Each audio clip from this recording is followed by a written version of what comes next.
Students, welcome back to the channel and I hope you guys are enjoying the content. Don't forget to hit a subscribe, share the content with your family and friends, and don't forget to like if you like today's lesson. Okay, so in today's lesson we have taken a conversation, but the important point of this lesson is you will have to understand and absorb the mood, not grammatical mood, but the mood, emotional state of the people involved in the conversation. Okay, इस conversation में जो व्यक्तियां हैं, खुद को आप उनकी जगह पहले समझो, ठीक है, और इनकी जो इमोशनल स्टेट है उसको एब्जॉर्ब करने की कोशिश करो, तो अंदर से आपकी वर्ड्स निकलेगी, नहीं तो नहीं निकलेगी, ठीक है. Then you will be able to speak certain terms from deep within. Otherwise, you won't be able to completely harness the power of this conversation. Okay? So, the first person over here is Rahul's mom or Rahul's mother. Okay? Rahul की mummy. Rahul की mummy क्या बोल रही है देखो. फिर से तुमने नल को खुला छोड़ दिया. पता है कुछ कुछ देश में एक जग पीने की पानी के लिए लोगों को माइलों चलना पड़ती है. कभी प्लेट में ज्यादा खाना लेते हो और आधे से ज्यादा डस्टबिन में फेंक देते हो. पता है दुनिया में कितने लोग भूखे नंगे घूमते हैं. सो ये जो राहुल की मम्मी है, इसका मूड कैसा है? थोड़ा सा मतलब चिड़ी हुई है ना?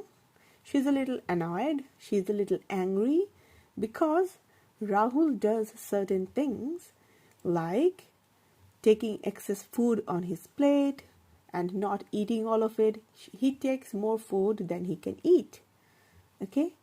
So, he wastes food. So, his mother says that you take too much food on your plate and then you throw away more than half of it. आधे से ज़्यादा, more than half of it. Okay? I'm just explaining right now. Okay? You throw away more than half of the food into the dustbin.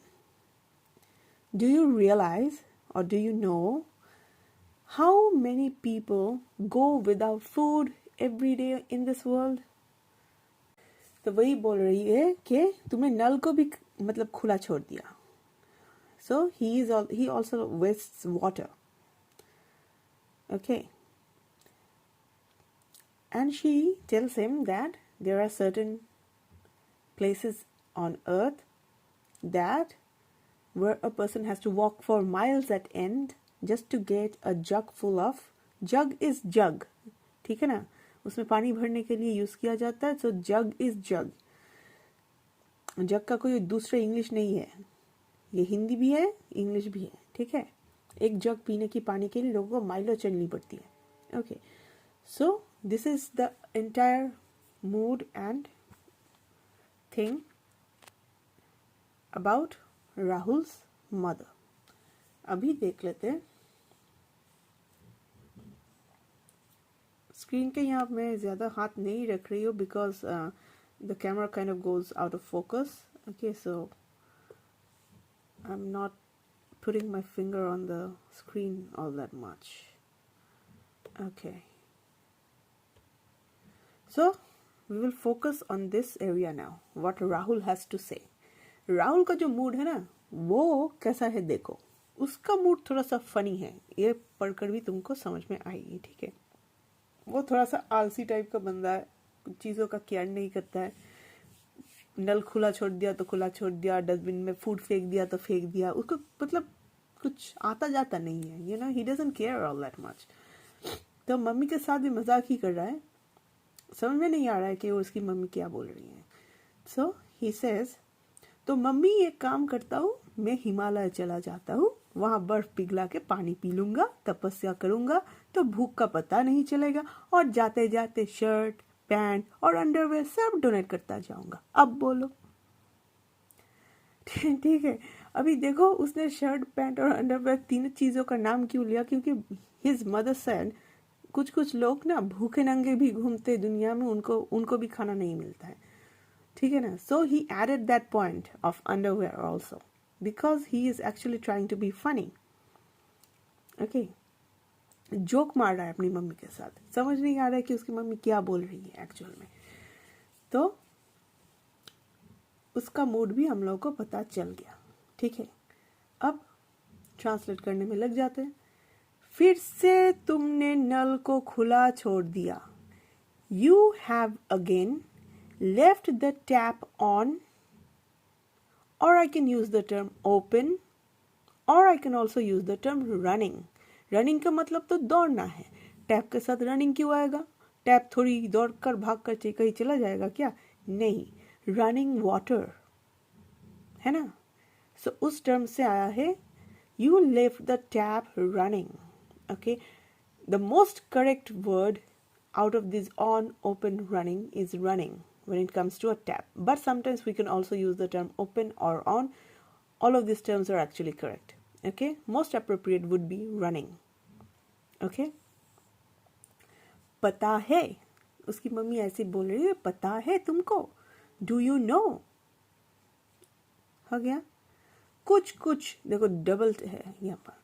कुछ कुछ देश में, इन some countries, या तो इन some countries नहीं बोलेंगे, है ना. कुछ कुछ देश में, इन सम कंट्रीज, एक जग पीने के पानी के लिए, to get 1 jug of drinking water, और to get 1 jug drinking water. Full of को हम ओमिट भी कर सकते, ऑफ को भी ओमिट कर सकते, but the most appropriate will be if I use these two terms also, like to get 1 jug full of drinking water.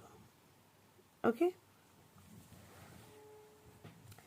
to get 1 jug full of drinking water. The next line, लोगों को माइलों चलनी पड़ती है. People have to walk for miles.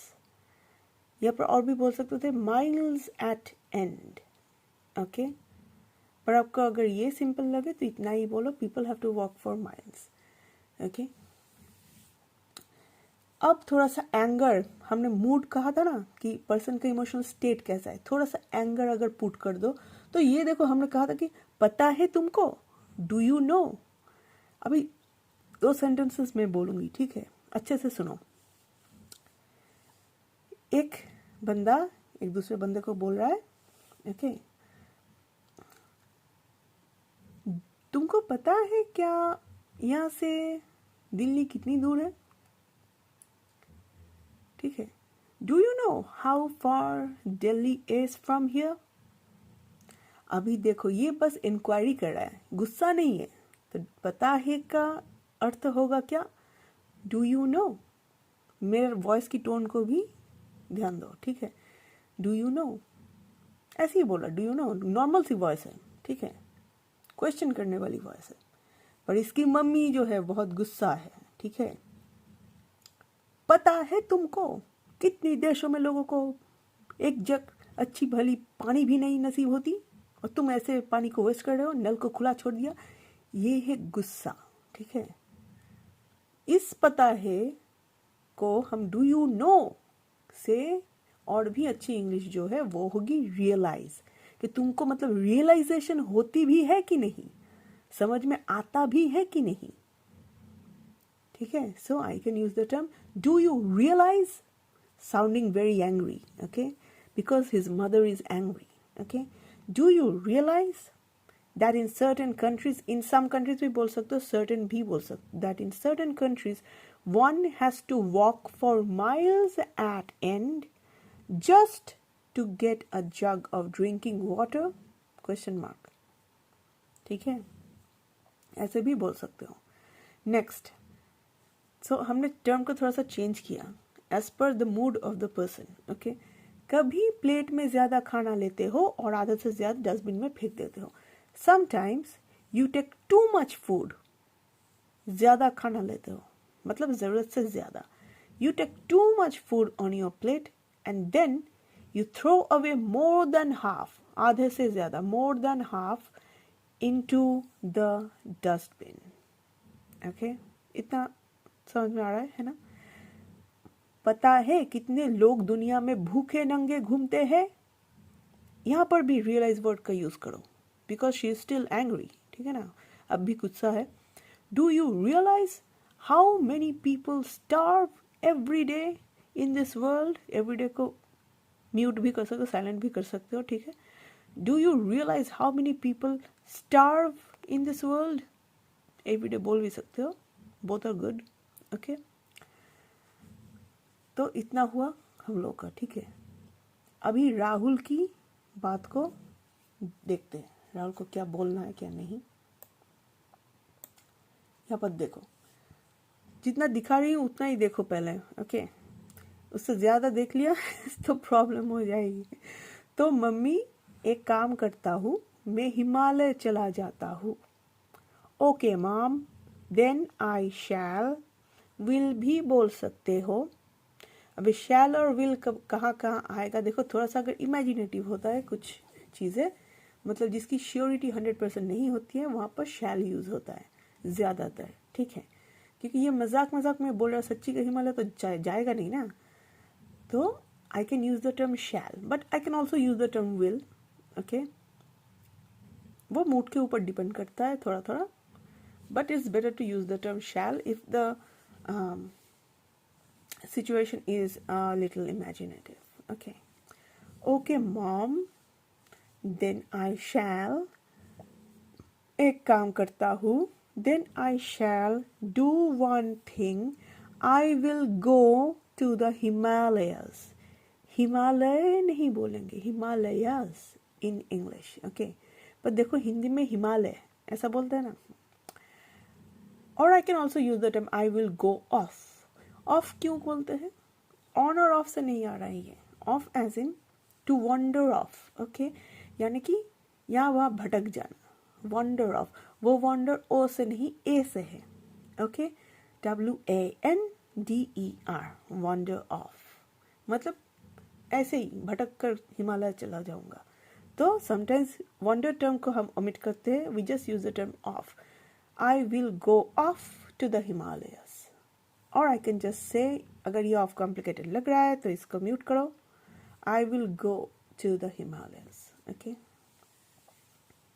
Next, वहाँ बर्फ पिघला के पानी पी लूंगा. दिस लाइन, वहाँ बर्फ पिघला के पानी पी लूंगा.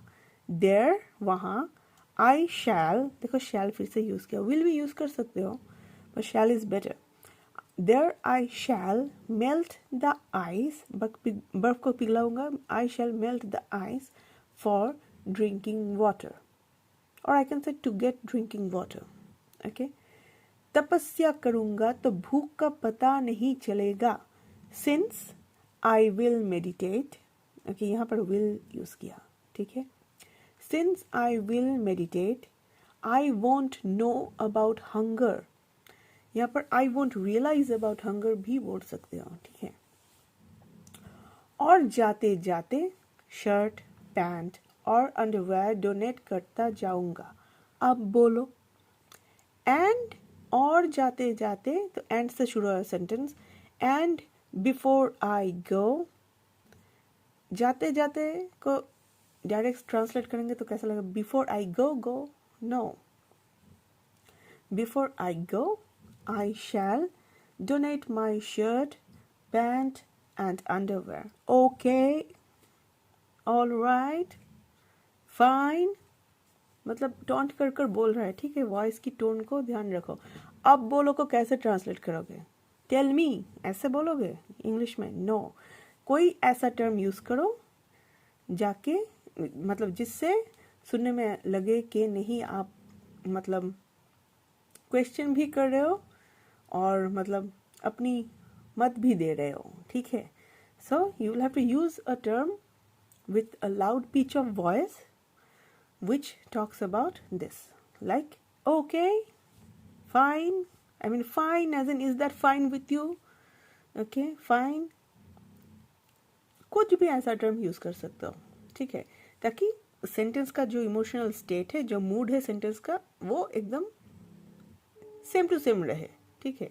अब बोलो को नाउ यू टेल मी, ऐसा नहीं बोलना है, ठीक है। इसलिए बोला कि नहीं, you have to realise the mood of the sentence, okay. So ऐसा कर कर भी बोल सकते हो, और आई can retype this, see okay, alright, fine, loud stressed voice में बोल रहा है, ठीक है।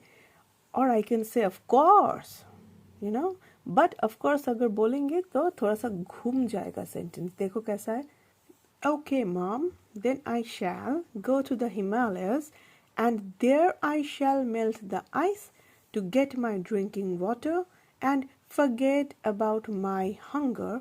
देखो, I won't realise about my hunger मतलब क्या, I will forget about my hunger, याद ही नहीं रहेगा, तपस्या करूँगा ना, इसलिए। And forget about my hunger in my meditation, okay. And of course, देखो लाउड वॉइस है इसलिए मैंने ब्लॉक में दिया है, बोलने की मतलब जो वॉइस की पिच है वो सही होना चाहिए। And of course before I go I shall donate my shirt, pant and even my underwear, okay. So इस तरीके से भी बोला जा सकता है। पर देखो, ओके, ऑफ कोर्स ऐसे बोल रहे हो जैसे कि पूछ रही हूँ, है ना।